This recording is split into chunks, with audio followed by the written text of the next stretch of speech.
Hello and welcome to Switched On. My name's Paul and I'm here to bring you the eShop update for the week of the 5th of August 2019. Some 20 games this week of varying quality, it must be said, and also I have major patch news this week, including updates to one of the best games on the Switch, and finally some Bloodstained updates. Mix in some sales news, and it's a pretty packed show this week, so let's get on into it. First up, the new games, and I'm going to start as always with a couple of quick looks at two smaller games. So we have Subdivision Infinity DX and Forbidden Arts for the feature this week.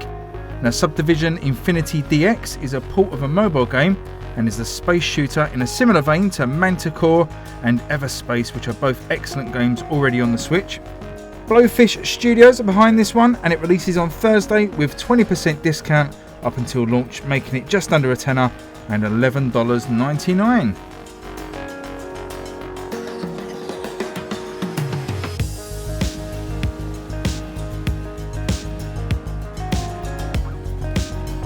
Forbidden Arts looks an interesting concept, combining 2D platforming sections with 3D open world platforming. Not actually sure how well these two will mesh together, but it certainly looks pretty. Wednesday for this one, and again it's a pre-order discount of 15% this time when Stingbot Games launches it for just over £10 and $12.74.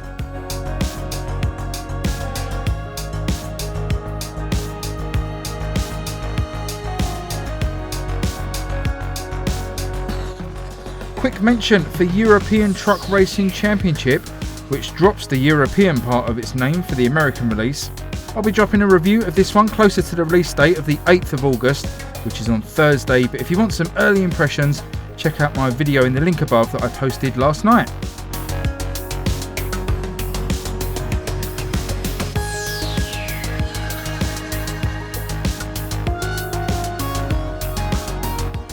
Welcome to Hanwell from Steel Art Software is a survival horror and a port of a 2017 Steam game which has received mixed reviews, to put it nicely. Looking something like an open world Silent Hill, the game is usually praised for its visuals and locations, but falls down with some annoying gameplay quirks. Maybe at the pretty low price of just £12.49 and $14.99, fans of these sort of games will be willing to take a punt when this one drops on Thursday.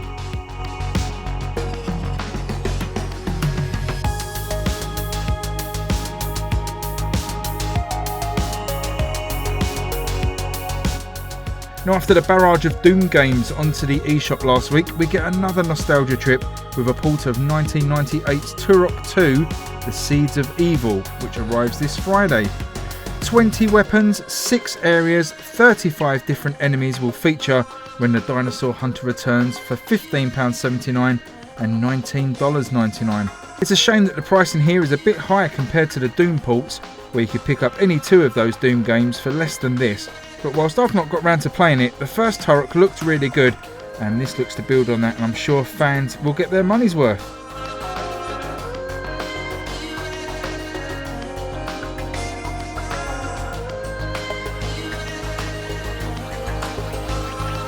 Whilst not the first MMO on the Switch, DC Universe Online may well be the most well known. Hot on the heels of Marvel Ultimate Alliance 3 a few weeks ago, it's probably the perfect time for the DC heroes to make their appearance, with Batman, Superman and Wonder Woman all ready to fight crime alongside your own customised character. Free to download and play this one, but with paid for season packs which bring in new content. You don't actually have to pay anything, but you will have some restrictions on content as old packs get rotated out for free players. Quite interested in this one myself, although the 24GB download is going to sting somewhat. Also, DC Universe Online is only showing up on the American eShop right now, so it's either going to be a regional rollout to maybe lessen the strain on the servers, or will maybe just insta-drop in the UK and other regions alongside the US release tomorrow. Talking of massive RPGs, they don't come much bigger or beloved than the Obsidian old school classic The Pillars of Eternity, which released back in 2015 on the PC and has been ported to other consoles since. This is a throwback to isometric RPGs of the past, where you gather your party of wizards, rogues, barbarians and any of the other 11 class types and head off into an epic universe. The game features real-time combat with a strategic pools element, an updated UI to make playing with a controller easier, and all the previous DLC and updates that the PC version has received over the years. Now whilst this game will cost just under £45 and $50 in the future, you can snag an excellent 20% off for a week after the game launches, giving you time to check out some reviews and take advantage of £10 and $10 savings, which is ace. Definitely got my eye on this one personally, but which of these games has caught your eye? Let me know in the poll showing up on the side of the video now.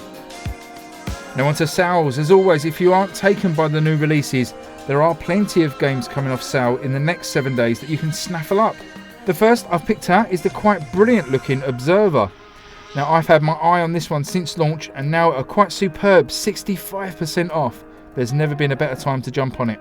This cyberpunk Blade Runner-esque adventure starring the late great Rutger Hauer is down to just £9.44 and $10.49 until next Monday the 12th of August.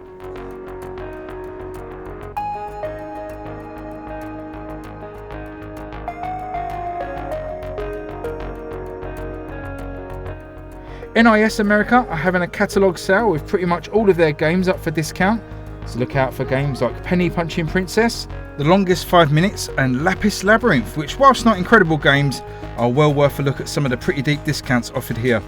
Also included in the sale are some of my personal favourite games, and they are from the Disgaea series. Disgaea 1 is down to £27 and $30, and the quite brilliant Disgaea 5 is down to just £16.49 and $20.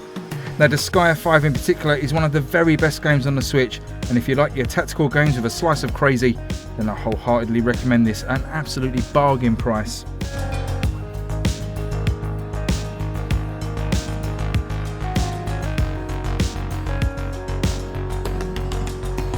Ys 8 is another absolutely brilliant JRPG that sometimes goes under the radar when this genre is spoken about, but despite a few clunky moments, it really is a superb game, and at 50% off it's a great time to pick up one of the best games on the Nintendo Switch.